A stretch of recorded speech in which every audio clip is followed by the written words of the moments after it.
तो आज हम पढ़ने वाले हैं वैद्युत फ्लक्स। तो सबसे पहले समझते हैं वैद्युत फ्लक्स है क्या। वैद्युत फ्लक्स, मान लीजिए कोई प्लस चार्ज है जिसका कोई क्षेत्र है, और इस क्षेत्र में यदि हम कोई पृष्ठ रख दें, कोई भी काल्पनिक पृष्ठ रख दें, तो इससे कुछ वैद्युत बल रेखाएं गुजरेगी जिनको हम बोलते हैं वैद्युत फ्लक्स। तो परिभाषा लिख सकते हैं आप, वैद्युत क्षेत्र में स्थित किसी काल्पनिक पृष्ठ से गुजरने वाली वैद्युत बल रेखाओं की संख्या को वैद्युत फ्लक्स कहते हैं। एक बार दोबारा से सुन लीजिए, वैद्युत क्षेत्र में स्थित किसी काल्पनिक पृष्ठ से गुजरने वाली वैद्युत बल रेखाओं की संख्या को वैद्युत फ्लक्स कहते हैं। इसे फर्स्ट में आप लिखोगे, इसे फाई ई से प्रदर्शित करते हैं।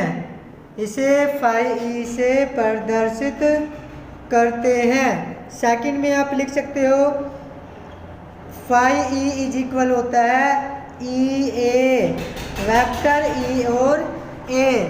थर्ड पॉइंट में आप लिख सकते हो, यदि वैद्युत क्षेत्र तथा वैद्युत बल रेखाओं के बीच वैद्युत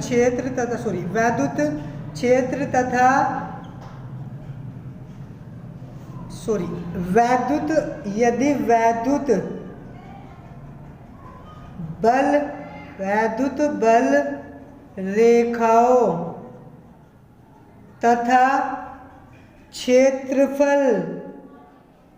क्षेत्रफल के बीच बना कोण थीटा हो, तब वैद्युत flux phi E is equal होगा ई ए कोस थीटा। और यदि एंगल, कोई भी एंगल हो आप यूज कर सकते हो ई ए कोस थीटा। वैद्युत फ्लक्स का मात्रक इसके अकॉर्डिंग आप निकाल सकते हो। वैद्युत क्षेत्र होता है क्यू कूलम और क्षेत्रफल का होता है मीटर स्क्वायर। तो इसका मात्रक क्या होगा, कूलम पर वैद्युत क्षेत्र की तीव्रता होती है न्यूटन पर कूलम। तो आप इसका मात्रक लिख सकते हो न्यूटन मीटर स्क्वायर पर कूलम। इसका मात्रक क्या होगा, न्यूटन मीटर स्क्वायर पर कूलम। इसके बाद आप थोड़ा समझ लीजिए, मान लीजिए कोई पृष्ठ है, काल्पनिक पृष्ठ, इससे कोई तरंगे इस तरीके से गुजारी जाए, तो क्षेत्र तथा तरंगों के बीच एंगल 0 डिग्री होगा। 90 डिग्री होगा। क्षेत्र तथा तरंगों के बीच एंगल 90 डिग्री होगा। कैसे समझेंगे थोड़ा। मान लीजिए ये कोई पृष्ठ है और इससे हम इस तरीके से तरंगे गुजारे, तो इस पृष्ठ की जो दिशा होगी, क्योंकि क्षेत्रफल सदिश राशि है, तो इसकी जो दिशा होगी वो बाहर की ओर होगी, और हम तरंगे ऐसे गुजार रहे हैं, तो इनके बीच बना कोण कितना हो गया। तरंगे ऐसे गुजार रहे हैं, क्षेत्र की दिशा इस ओर है, तो इनके बीच बना कोण हो गया 90 डिग्री।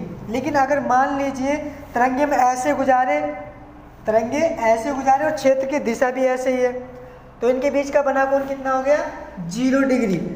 जब यहाँ की बात करें, अगर तरंगे ऐसे गुजर रही है और पृष्ठ की दिशा इस ओर है, तो 90 डिग्री का एंगल होगा, उस दिशा में होगा मिनिमम फ्लक्स।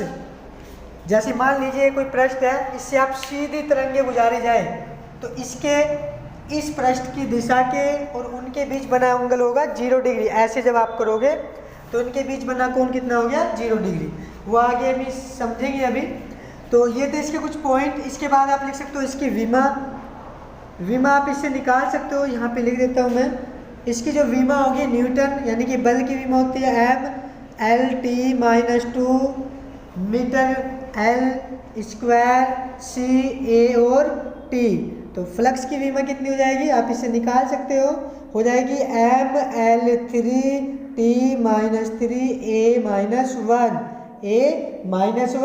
T-3 और L3-। ये हो जाएगी वैद्युत फ्लक्स की विमा। तो ये था वैद्युत फ्लक्स। इसके बाद हम इसमें नोट करके लिख सकते हैं मिनिमम फ्लक्स कब होगा। तो मिनिमम फ्लक्स यदि थीटा इज इक्वल कितना हो 90 डिग्री, तो मिनिमम फ्लक्स कितना हो जाएगा फाई इज इक्वल हो जाएगा 0 डिग्री। और यदि मैक्सिमम की बात करें तो थीटा इज इक्वल कितना हो जाए 0 डिग्री, तो फाई ई इज इक्वल हो जाएगा ई और ए, मैक्सिमम फ्लक्स हो जाएगा। फिर 0 डिग्री पर मैक्सिमम फ्लक्स होगा और 90 डिग्री पर मिनिमम फ्लक्स होगा। तो ये था आपका वैद्युत फ्लक्स, तो आप इसको नोट कर सकते हो। तो चलिए अब समझते हैं गाउस परिमेय। तो लिख लीजिए गाउस परिमेय, हेडिंग बनाइए गाउस परिमेय, गाउस की परिमेय, गाउस की परिमेय। बिल्कुल इजी से हम इसे समझेंगे।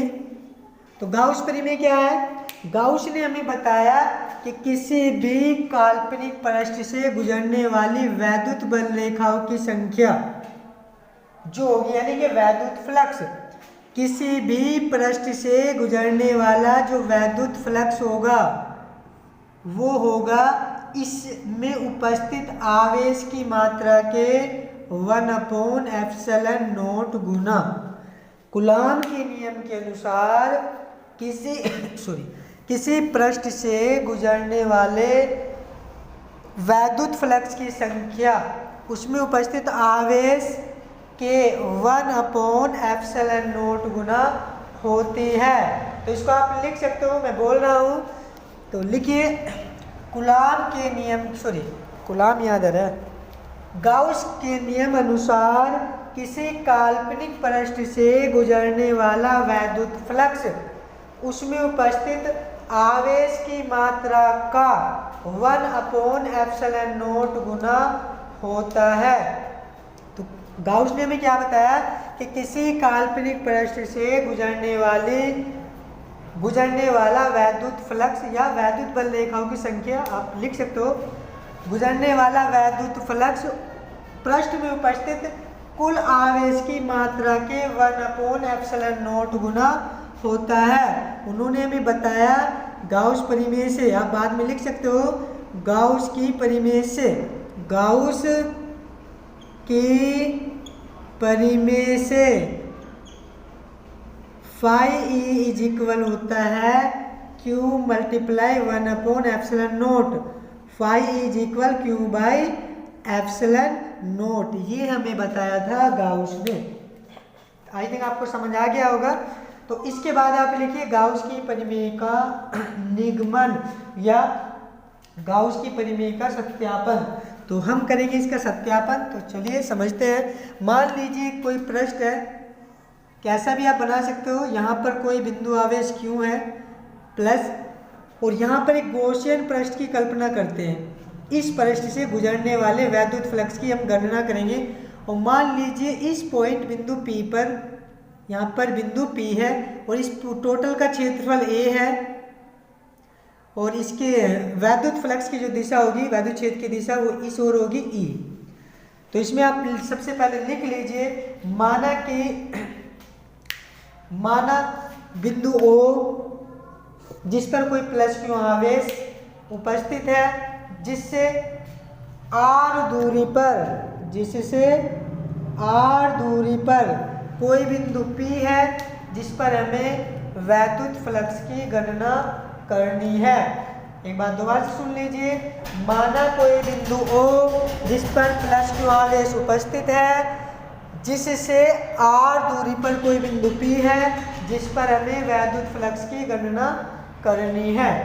तो गाउस परिमेय से वैद्युत फ्लक्स के नियम से हम पढ़ चुके हैं कि फाई ई इज इक्वल होता है हमारे phi E is equal E into A, E और ए, यहाँ पर इनकी वैल्यू पुट कर दीजिए। तो फाई ई इज इक्वल हो जाएगा, ई की वैल्यू होती है हम पढ़ चुके हैं 1/4πε0 इंटू Q/r², ये होता है। और जो ए यहाँ पर क्या है, एक गोला, ये यहाँ पर क्या है, गोला। तो गोले का क्षेत्रफल जो होता है वो होता है 4πr²। तो ए की वैल्यू आप पुट कर दीजिए 4πr²। 4π से 4π कैंसिल आउट, r² से आर स्क्वायर कैंसिल आउट, बचा क्यू बाई एप्सिलॉन नोट। ये है आपकी गाउस परिमेय। एक बार दोबारा से आप समझ लीजिए। सबसे पहले आपको इसमें लिखनी है थ्योरी थोड़ी सी। क्या लिखना है, मान लीजिए माना कोई बिंदु O है जिस पर कोई प्लस क्यू आवेश है, जिससे R दूरी पर कोई बिंदु P है जिस पर हमें वैद्युत क्षेत्र की तीव्रता ज्ञात करनी है। इसके लिए हमने क्या किया, हमें पता है वैद्युत फ्लक्स का फॉर्मूला होता है phi E is equal E A, और E की वैल्यू होती है 1/4πε0। ए की वैल्यू, ये गोला है, गोले का पृष्ठ क्षेत्रफल, इसे मान लेते हैं तो 4 पाई आर स्क्वायर से आर स्क्वायर कैंसिल आउट, 4 पाई से 4 पाई कैंसिल आउट। तो आई थिंक आपको ये समझ आ गया होगा। इससे अलग अगर आपको समझना है तो आप कमेंट कर सकते हो। इसके बाद हम पढ़ते हैं घन कोण। वैसे वो पहले पढ़ना था लेकिन वो छूट गया, तो चलिए पढ़ते हैं घन कोण। घन कोण क्या होता है, घन कोण समझते हैं। मान लीजिए कोई गोला ही है और इसके किसी क्षेत्रफल द्वारा यहाँ पर एंगल बनता है थीटा, और इसको हम बोलते हैं घन कोण, और यहाँ पे इससे डिनोट करते हैं ओमेगा से, इसको लिखते हैं ओमेगा से। तो परिभाषा क्या हो जाएगी इसकी, पृष्ठ द्वारा केंद्र पर बने कोण को, पृष्ठ द्वारा केंद्र पर बने कोण को घन कोण कहते हैं। तो परिभाषा आप लिख लीजिए, किसी गोलीय पृष्ठ के क्षेत्रफल द्वारा गोले के केंद्र पर बना कोण घन कोण कहलाता है। दोबारा से बोल देता हूँ, किसी गोलीय पृष्ठ के क्षेत्रफल द्वारा केंद्र पर बना कोण घन कोण कहलाता है। इसे ओमेगा से प्रदर्शित करते हैं, इसे ओमेगा से प्रदर्शित करते हैं, और डी ओमेगा इज इक्वल होता है D A cos theta by R square, या संपूर्ण अगर आपको निकालना है तो ओमेगा स्क्वायर होता है 4 पाई। तो ये था आपका घन कोण। ये जो घन कोण है एक छोटे से पार्ट के लिए मान लेते हैं। मान लीजिए आपने इतना सा पार्ट लिया तो ये घन कोण हो जाएगा डी डब्ल्यू, ये क्षेत्रफल हो जाएगा, आपने मान लेते हैं कि डी ए क्षेत्रफल है, इनके बीच जो एंगल बना होगा वो थीटा एंगल है, दूरी यहाँ से मान लेते हैं आर है। तो ये हो गया आपका घन कोण। तो आई थिंक आपको समझ आ गया होगा।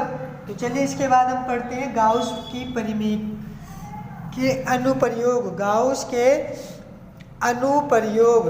तो अनुप्रयोग में सबसे पहला अनुप्रयोग था इनका गाउस परिमेय की सहायता से, गाउस के नियम के अनुप्रयोग, और इसमें फर्स्ट है एक समान आवेशित सीधे तार के कारण वैद्युत क्षेत्र की तीव्रता। एक समान वैद्युत क्षेत्र एक समान, क्या लिख दिया, सॉरी गलत बोल दिया है, अनंत लंबाई के एक समान, अनंत लंबाई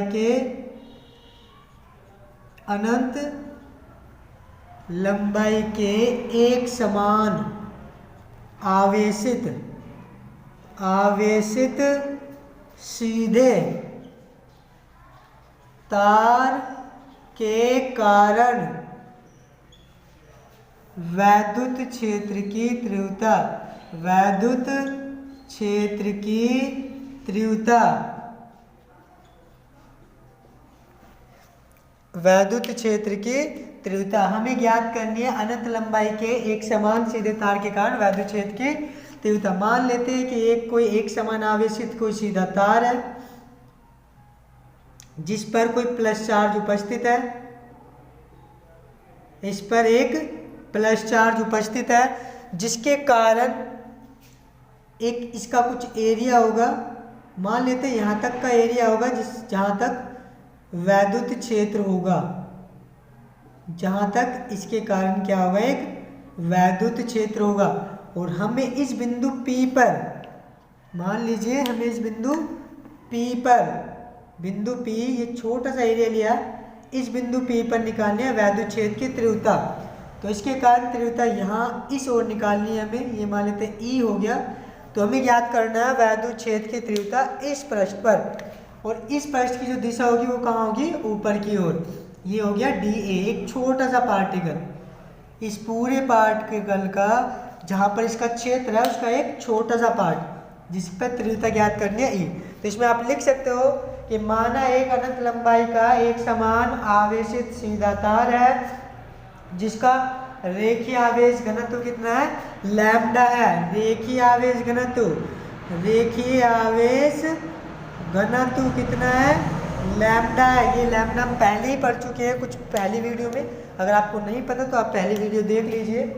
माना एक अनंत लंबाई के एक समान आवेशित सीधे तार का रेखीय आवेश घनत्व कितना है, लैम्डा है। इसके बाद तार से r दूरी पर एक बिंदु P है जिस पर हमें वैद्युत क्षेत्र की तीव्रता ज्ञात करनी है। इसके बाद हम लिख सकते हैं कि वैद्युत क्षेत्र की तीव्रता की जो दिशा होगी वो बाहर की ओर होगी। इसके बाद आप थोड़ा बहुत और बनाकर लिख सकते हैं। तो चलिए समझते हैं। इसके बाद हम पढ़ चुके हैं कि वैद्युत फ्लक्स जो होता है, वैद्युत फ्लक्स वो होता है phi E is equal E ए। तो इस पृष्ठ से गुजरने वाला वैद्युत फ्लक्स कितना हो गया, phi E is equal E A. और फाई ई गाउस परिमेय से, गाउस परिमेय से हम इसको लिख सकते हैं Q by epsilon naught is equal E A. और क्यू इज इक्वल यहाँ से हम निकाल सकते हैं, हम पढ़ चुके हैं रेखीय आवेश घनत्व क्यू बाई ए। और यहाँ से अगर क्यू की वैल्यू निकाली जाए तो लैम्डा ए। तो यहाँ पे हम लिख देते हैं lambda A epsilon naught by E A. अब यहाँ पे इनकी वैल्यू पुट कर देते हैं। ए की वैल्यू जो है हमारे पास वो पुट कर देते हैं और इस ए की भी वैल्यू पुट कर देते हैं, या ए से ए कैंसिल आउट हो जाएगा। तो lambda upon epsilon naught is equal E की वैल्यू पुट कर देते हैं यहाँ पे। तो ई की वैल्यू कितनी है ये देख लेते हैं हम। ई की जो भी वैल्यू है इसे कर देते हैं यहाँ पे पुट। तो ई की वैल्यू होती है, सॉरी ई की वैल्यू तो हमें निकालनी ही है, ई की वैल्यू हमें निकालनी है।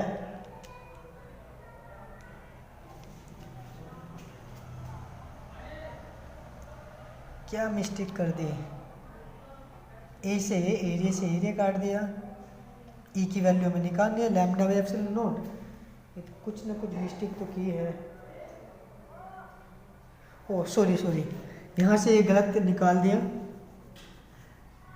यहाँ से हमने निकालना था क्यू की वैल्यू, और क्यू की वैल्यू होगी लैम्डा अपॉन ए। सॉरी पृष्ठीय आवेश घनत्व नहीं है, रेखीय आवेश घनत्व है। तो सॉरी ये गलती हो गई, हमें यहाँ पे पृष्ठीय आवेश घनत्व नहीं निकालना था, रेखीय आवेश घनत्व निकालना जो होता है lambda is equal Q upon N. और यहाँ से अगर वैल्यू निकाल लोगे तो यहाँ पे हो जाएगी लैम्डा एल, और ये हो गया lambda L upon epsilon naught is equal E की वैल्यू पुट कर दे। ई की वैल्यू निकाली नहीं है और ए की वैल्यू पुट कर देते हैं। ए क्या है यहाँ पे, एक बेलनाकार भाग है और बेलन का वक्र पर क्षेत्रफल। तो ए इज इक्वल हो जाएगा 2 पाई आर एल, और ये बेलन का वक्र पर क्षेत्रफल होता है तो हो जाएगा 2 पाई आर एल। एल से एल कैंसिल आउट, ये इसके डिवाइड में lambda upon epsilon naught is equal हो जाएगा यहाँ पे कितना, epsilon not 2 pi R into e. और ई की अगर वैल्यू निकाल ली जाए यहाँ से तो ई की वैल्यू हो जाएगी, ई इज इक्वल हो जाएगा lambda by epsilon not 2 pi R, और यहाँ पे कर देते हैं 2 से मल्टीप्लाई और 2 से डिवाइड। रीजन अभी आपको मालूम हो जाएगा। ई इज इक्वल हो जाएगा 1 upon 2 into 2 4, 1 upon 4 pi epsilon nought, 4 pi epsilon nought into lambda upon R. और ये होती है एक समान सीधे तार के कारण वैद्युत क्षेत्र की तीव्रता। एक समान आवेश, सॉरी अनंत लंबाई के एक समान आवेश से सीधे तार के कारण वैद्युत क्षेत्र की तीव्रता। तो आई थिंक आपको ये समझ आ गया होगा। अगर नहीं समझ आया तो एक बार दोबारा से आप समझ लीजिए। वैद्युत फ्लक्स होता है phi E is equal E A, और phi E is equal Gauss परिमेय से हमें पता है कि क्यू अपॉन एप्सिलॉन नॉट होता है। और क्यू की वैल्यू हम निकाल सकते हैं रेखीय आवेश घनत्व से। यहाँ से अगर हम क्यू की वैल्यू निकाल ले तो यहाँ पे पुट कर दीजिए। और ए की वैल्यू होती है, क्योंकि बेलनाकार भाग है, बेलन का वक्र पर क्षेत्रफल, एल से एल कैंसिल आउट हो जाएगा, lambda by epsilon not 2 pi R. ये 2 पाई आर यहाँ डिवाइड में हो जाएगा और इसमें 2 से करा देते हैं मल्टीप्लाई। क्यों? क्योंकि हमें इसकी वैल्यू मालूम होती है। इसकी वैल्यू होती है 1/4πε0 की वैल्यू होती है 9 गुना 10 की पावर 9। ये आपको मालूम है, इसलिए 2 से मल्टीप्लाई और डिवाइड कर दिया। तो आई थिंक आपको ये समझ में आ गया होगा। तो चलिए इसका दूसरा अनुप्रयोग समझते हैं। दूसरा अनुप्रयोग क्या है? अनंत विस्तार की समतल आवेशित चादर के कारण वैद्युत क्षेत्र की तीव्रता, अनंत लंबाई की समतल आवेशित सीधे तार के कारण समतल आवेशित चादर के निकट वैद्युत क्षेत्र की तीव्रता। लिख देता हूं मैं आप,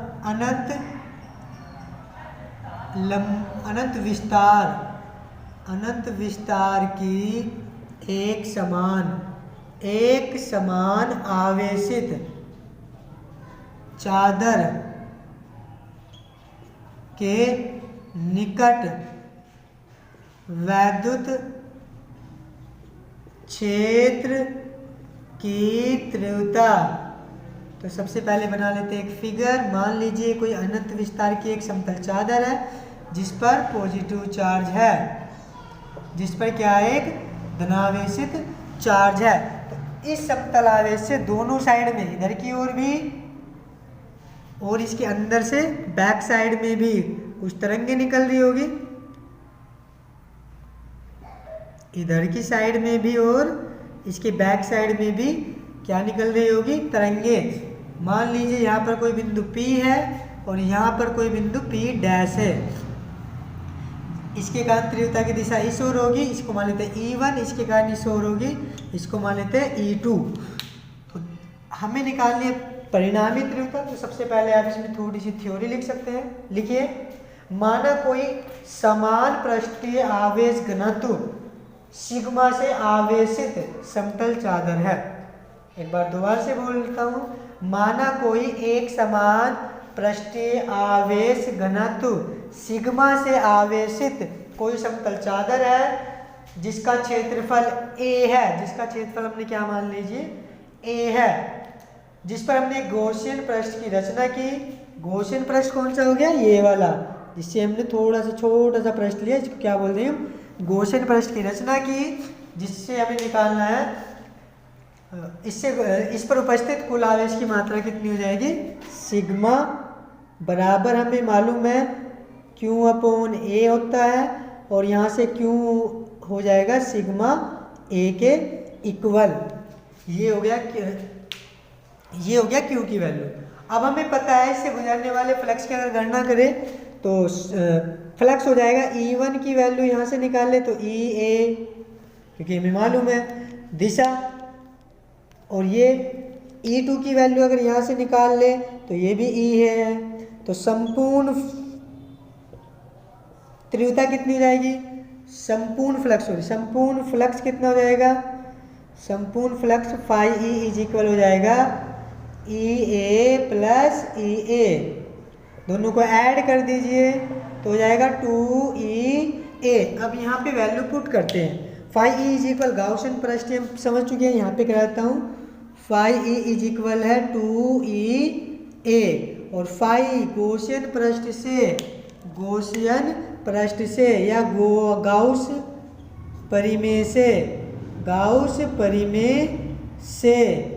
गाउस की परिमेय से हम पढ़ चुके हैं। phi/ε0 is equal 2EA। अब इस A की वैल्यू यहाँ पे पुट कर दीजिए, sigma A/ε0 is equal 2EA।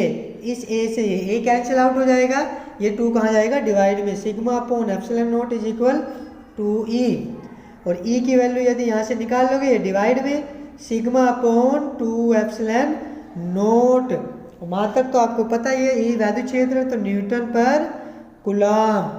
तो ये था गाउस की परिमेय का सेकंड अनुप्रयोग, जो आपको आई थिंक समझ में आ गया होगा। बहुत ही इजी तरीके से कराया गया आपको। तो एक थर्ड अनुप्रयोग और होता है गोले के कारण वैद्युत क्षेत्र की तीव्रता, जो इस बार पेपर में नहीं है, इसलिए इस बार सिलेबस से हटा दिया गया है, तो उसे मैं नहीं करा रहा हूँ। अगले साल के लिए अगर आप पढ़ रहे हो तो अगले साल आप बता सकते हो, अगर आपको ये पढ़ना है तो इसकी मैं वीडियो बना सकता हूँ। इसकी वीडियो मैं बनाकर डाल दूँगा।